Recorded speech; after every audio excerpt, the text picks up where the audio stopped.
So this weekend is the big time Crown Jewel event, the second PLE that will be streaming on ESPN. Crown Jewel live in Perth, Australia, with 5 big matches. Of course, some interesting matches on this card, some definitely big time matches that I'm definitely looking forward to, and of course a match that everybody was wanting, and of course, spoiler, AJ Styles and John Cena. So of course, before we get into this video, guys, if you guys know or had seen, I did do an early prediction video of this, back, of course, a couple weeks when 2 matches were announced with Cody Rhodes, Seth Rollins, and then, of course, Cena and Styles.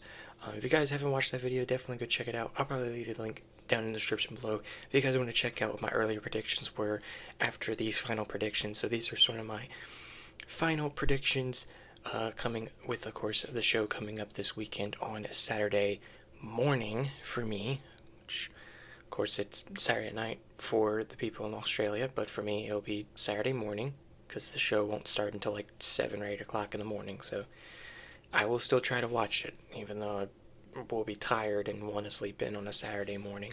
Um, anyway, so with that being said, let's go ahead and get into these predictions. But before we get into that, if you guys are new to the BrewCrew channel or haven't yet here on the channel as well, hit that subscribe button, hit the notification bell for future upcoming videos here on the channel. Let's go ahead and get into my final Crown Jewel predictions. The first match we're going to start off with is the match that was made official on Monday Night Raw earlier this week, and that, of course, is the Australian street fight between Bronson Reed and Roman Reigns. Now, I did actually say in a little clip I added on to my video, because I forgot to mention about it, and that, of course, was that I did want to see Roman Reigns, but I predicted Roman Reigns would face Braun Breaker finally, but they decided to continue the sort of rivalry thing with Roman Reigns and Bronson Reed. Bronson Reed, of course, being from Australia, I can understand it, but also just understand because of sort of the story they are telling with these two as well. So I'm definitely interested to see. I'm actually interested to see who they have actually winning this, because of course me, Roman Reigns fan, so the day I die. I can't believe I made that rhyme. I actually made everything rhyme. I gotta stop. Anyway, so I'm interested to see, because I do want Roman Reigns to win, but with it being in Perth and potentially seeing them continuing this somehow if Bronson Reed wins. But I don't see that happening. I think it would definitely be a crazy, amazing street fight. I almost thought it was a last man standing match, but ended up being street fight, which I still do like and will still be excited to see. So definitely Australian street fight. I'm gonna go Roman, but I will be okay and very interested if they go with Bronson Reed winning this. So that's my prediction for that match. The next prediction is the prediction I had in my early prediction video for this match, and that is the women's tag team match between the Kabuki Warriors, Asuka and Kairi Sane, versus Io Sky and Rhea Ripley. Of course, mostly the reason why, as I said, was because it's Rhea Ripley. She's one of your biggest superstars from Australia. You gotta have her on the card, but also just because of the interesting story that they're telling between the four, and even getting a PLE push sort of with Kairi Sane and Asuka, which I love to see. I know a lot of people would say that potentially the Kabuki Warriors should win this to continue this sort of heel run, this new heel push run that Asuka is on. That definitely would be interesting to get a big win over both Rhea Ripley and Io Sky. But I feel like because it's WWE and it's Rhea Ripley in Australia, I think they might go that way of Io Sky versus Rhea Ripley. So I think I'm going to have Io Sky and Rhea Ripley winning this, just alone because of that, because of it being in Perth in Australia, and I think it's the way that I think WWE will probably go. So I have Io and Rhea winning this match, like I said in my early prediction video. The next match, I'm actually going to go ahead and go into the first of our Crown Jewel Championship matches. First, the Women's Championship match, the Crown Jewel Women's Championship between Stephanie McCur and Tiffany Stratton, which I did predict because of course I made the video before the triple threat match that Tiffany Stratton was in with Jade Cargill and Nia Jax, just because I kind of knew that they were going to continue the reign, and I think it was just a better dream match in my opinion to see Stephanie McCurry versus Tiffany Stratton. I think this would be a great match, but in my honest opinion, as much I think Stephanie Kerr should win because it would be a big push, I think they're going to continue this sort of undefeated streak for Tiffany Stratton.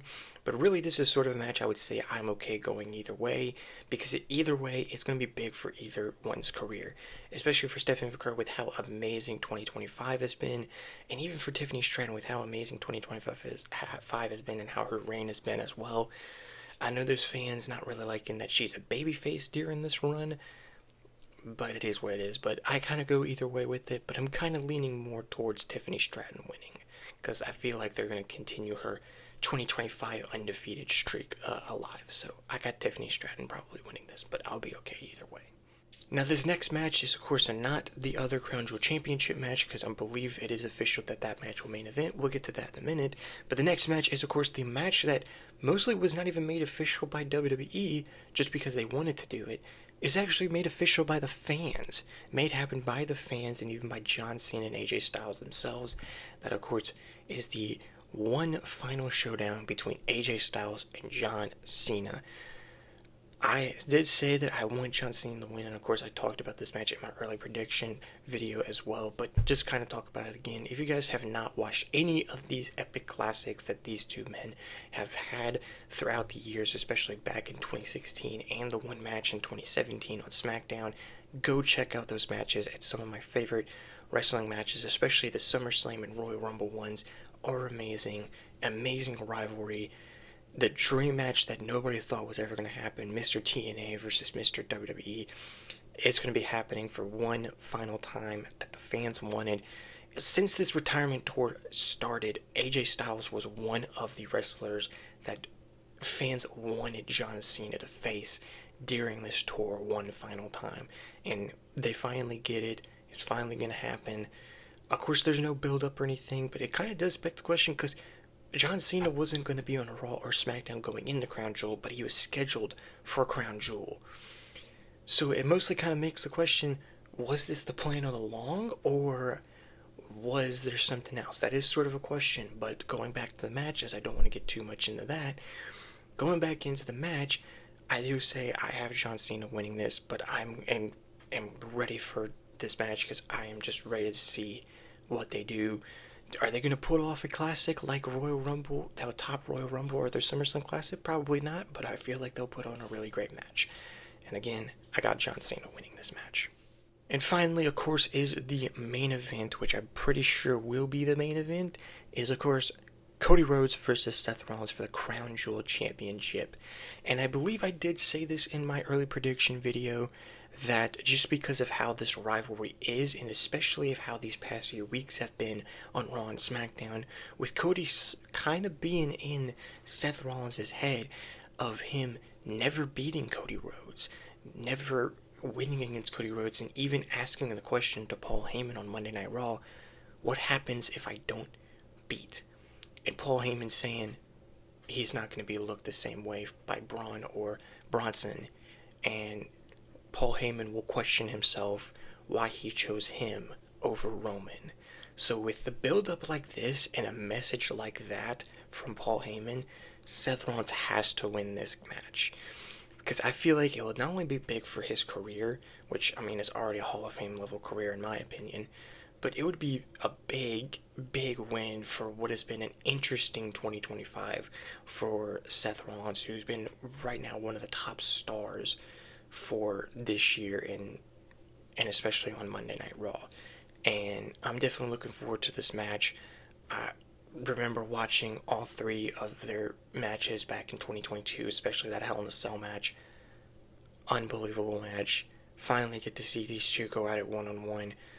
Big time match, big time feel, and this is what makes this Crown Jewel match card a little bit better than last year's, especially with the Crown Jewel Championship match, because there wasn't no build up that much really to the match between Cody and Gunther last year than this one, because of the history between the two and because of now Rollins with Cody being in Rollins' head of not beating him at all, and mostly showing that us fans saying, because I'm not the only one that's saying this, like a lot of people are saying this, like Seth Rollins almost needs to win this match against Cody Rhodes, because it's honestly the question is like, what's going to happen with Seth Rollins if he does lose the match?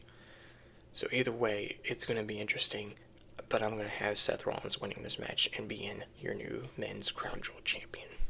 Alright, ladies and gentlemen, so there, of course, is my final Crown Jewel predictions. Let me know in the comments down below what you guys' predictions are for this show, what you guys think of my predictions as well. So let me know those stuff in the comments down below. If you guys want to check out my early predictions and see what I had in store with my early predictions, definitely go check out that video. I'll leave a link to that in the description below, so definitely go check it out. And then probably come back to this and see the difference in my predictions that I have told in both videos. Probably. I don't really care what you do. But anyway, again, let me know in the comments what you guys' predictions are and what you thought of the video. Hope you guys did enjoy this video. If you guys did enjoy the video, hit that like button, hit that subscribe button, hit the notification bell for future upcoming videos here on the BrewCrew channel. And before we actually go ahead and end the video after that, I want to actually mention real quick, I know I've talked about wanting to do a live stream for PLEs. I am not doing a live stream because I am not doing a live stream at 7 o'clock in the morning. I will, however, still have a preview video out, and will probably be out later that day at some point. So just want to go ahead and say that real quick because I almost forgot to say that after. So again, like the video, hit subscribe to the channel, and again, hit the notification bell for future upcoming videos. I know I already said it before, but I wanted to say it again just to let y'all know and make sure you guys did it. Hopefully you guys did. With everything out of the way, though, hope you guys have amazing day, wonderful, amazing day, beautiful day, whatever. I'm just saying words now. I'll see you guys in the next video, though. Peace.